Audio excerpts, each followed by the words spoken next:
Noma LED motion sensor, solar powered, 180-degree coverage, light output 750 lumens, energy 10 watts, lifetime 30,000 hours.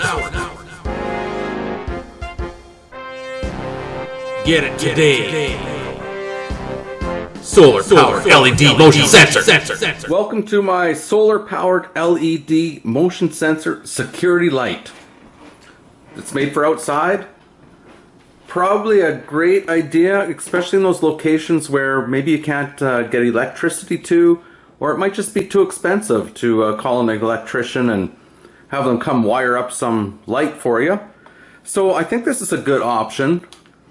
This one, basically, it has a motion sensor on it. It will pick up things in a 180-degree span.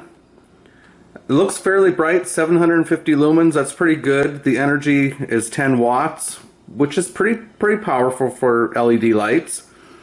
And the lifespan for the LED lights, you know, they say 30,000 hours, but I mean, the device is probably going to fall apart before that ever happens. But anyways, so this is the box. I already took it out. This is the light itself. Of course, these are all the LEDs in here. This is the motion sensor. This is the bracket that holds the light. To install it, you have to take these out, take these screws out. Just like this. I mean, otherwise you won't be able to get your drill or screwdriver in there to mount it. So take that apart, get the bracket set up. We'll go through it, I'll show you.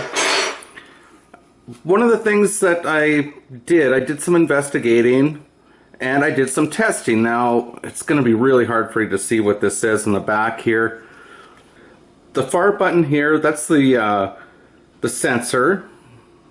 So the sensitivity of the motion sensing, when it's at the very minimum, which is all the way this way, that means it would be sensitive just for like a few feet away. And as you turn it clockwise, it will pick things up further and further away. So I'm going to go about just a little bit under halfway. The next one is the amount of time that the light stays on. When you get the light, it's set all the way to the minimum. That will give you about 10 seconds. But I found if I turn about, again, maybe halfway, a little bit less, that's about 40 seconds it will stay on when it's triggered. This setting here, when you get it, it's all the way right here. And that's the little marking anyway. And so that's set so that it will only go on when it's like really dark. If you were to turn it all the way to the right or clockwise, this light will basically turn on during the daytime. If there's motion sensed, then the light will turn on. So again, this one I'm not so sure about where to set it, but I'm going to go again with about the halfway mark, because I want it to come on, you know, when it's getting a little bit dark outside. I don't want it to be pitch black, so I'm going to leave it like that. If things really work out poorly, I'll let you know. I'll post something else up. On the bottom here, now the switch, there's a consideration when you're going to mount this, because do you want it mounted up out of the reach of everyone, or do you want it mounted at a height where you can reach? Because there's a feature on the light where you can put the switch to an on position. So you could use it, you know, for a few hours at nighttime. If you're outside doing something, you could turn it on. It has off and it has auto. On the auto, when it's on auto, it's going to start utilizing all the sensor capabilities and what, you know, so I'm just going to run mine on auto, by the way, but I think I'm going to mount it low enough where if I reach up high, I can turn it to auto if I want the light on for some reason. Who knows? I don't know. We'll see what happens. Oh, and this is the solar panel. One thing to look for, and this almost fell off on me, there's a little sort of a silicone, I think it might be silicone or some sort of plastic ring here. Make sure that doesn't fall off. That should stay on there, because this plugs into the back here. It provides a seal, a water seal, so that's kind of important. I almost lost that little ring, so keep that in mind.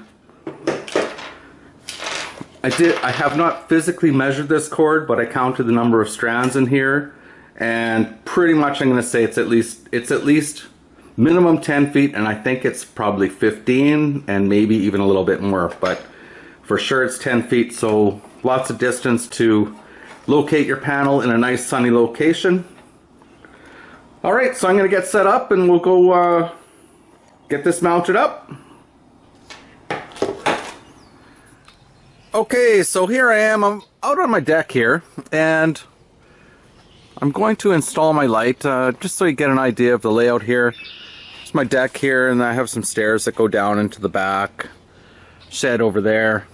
And so the purpose of my light, basically, I'm gonna put it up here in the corner. That way, at nighttime, if for some reason I need to go down the steps or whatever, it's gonna light up the area, so you know, at least I'm not going to fall down the stairs, or, you know, I'll be able to see what's going on. And secondly, you know, if some, keep my fingers crossed, so far hasn't happened that I'm aware of, but, you know, if some criminal activity takes place, some guy's wandering around my backyard, at least the light's going to go on. And criminals usually don't like lights. Maybe some of them that are very bold actually like them. I don't know. But I'll go on the assumption that they probably don't like the light. They don't want to be seen, really. So, plus if I'm inside in my living room, I have a view out my deck door here. If the light goes on, at least I can go take a look or something. You know, if something's up. But that's the plan. So I'm going to go get my light, and we'll get this mounted up and see how it goes. It should be pretty easy. I'm just going into siding. It comes with some mounting screws. If you're just going into siding, your house probably has wood behind the siding, so you just need to use the screws. Okay, so the first step here. Now, you might have to pre-drill this. It depends on, you know, a few factors. I mean, I've been doing this stuff. I'm kind of like a handy person sometimes, so. But in some cases, you may have to pre-drill this. Otherwise, it's difficult to get the screw to start into your siding, but I'm just pretty confident here. I can just sort of wing it. I'm going to put it right here.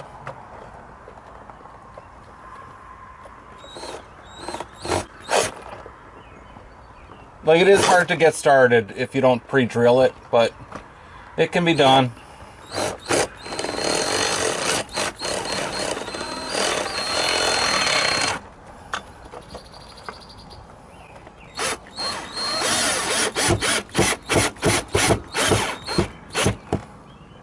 Okay, first screw is in.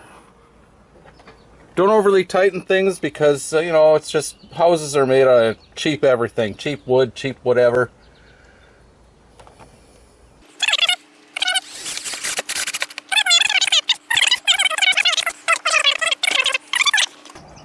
So here's the light, and just get the bracket on here.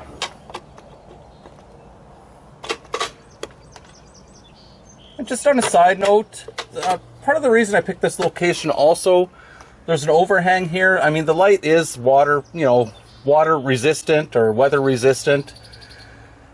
But being just a little bit under this overhang, it's going to really protect the light. So hopefully it's going to last a lot longer. It's one thing to consider anyway.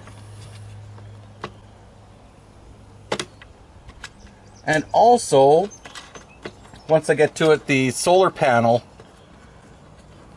I'll get that attached here in a second. We'll mount that up. My roof faces south, so it's in a perfect spot. I'm just going to put it over here. I'll get it set up for you. Oh, to adjust this thing, there's a little, I guess, screw thing here. You can loosen it so you can move it. It also moves from side to side. So I'm just going to determine what looks right for me. That looks good to me. Maybe a little bit like that. And I'm going to, I mean, you can do this stuff after, but there we go. Okay, so here we are. This is the solar panel. Before you even attempt to install this, I'm going to tell you again, on the end of the little plug-in that goes into the solar panel, there's a little ring thing. I've taken it off. You should take that off before you start, installing this, because just as I moved it outside, the ring fell off, which is not good. I found it, of course, but very easy to lose that. So you're going to have to use your imagination a little bit. Basically, this one, there's 4 screws. I was going to go the easy route, but I decided I'm going to go up my ladder and I'm going to install a solar panel right on the edge of the roof. I'll show you once I have it up there. You'll be able to see it. But I can't hold the camera up there and manage the drill and stuff. So I'm going to go up there and put this on and plug it in. And then I'll just show you a little picture of it there. Alright, here we are. Let's go way up. Way up, and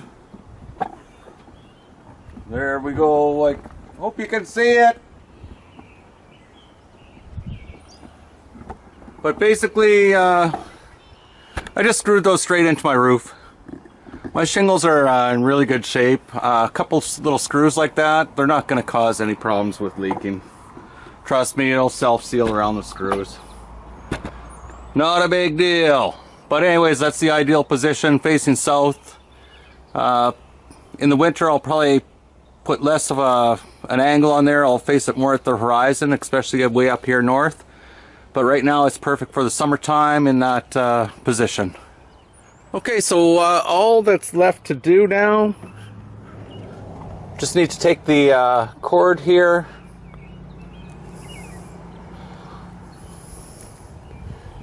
And make sure I have enough to fit into the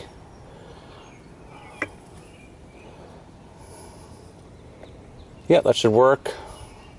Could get out a little bit more here. Okay, and as you recall, I was telling you about the tiny little wee ring.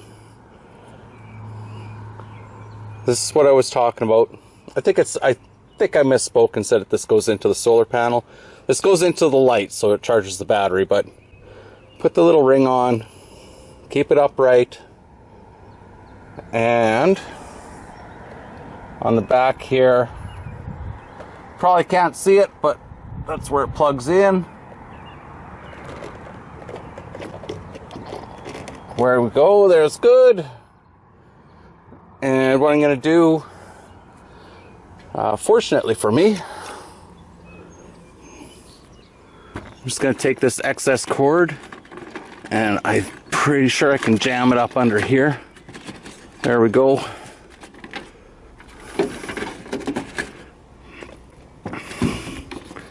So, yeah, there you go.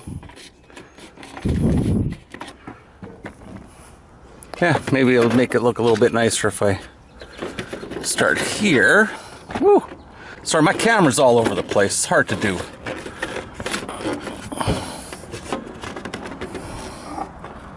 Just kind of like routing the cord so it's out of the way. Looks nice. So yeah, there you go. That looks good. So yeah, I just stuck the excess up under here. Comes off the panel, goes down there, around the back of the light, and plugged in. So okay, well, I'm looking forward to seeing how this works out tonight. I think it's gonna work fine. So if there's any big issues again, I'll get back to you. Hope you enjoyed the video. Like, subscribe, come back for more.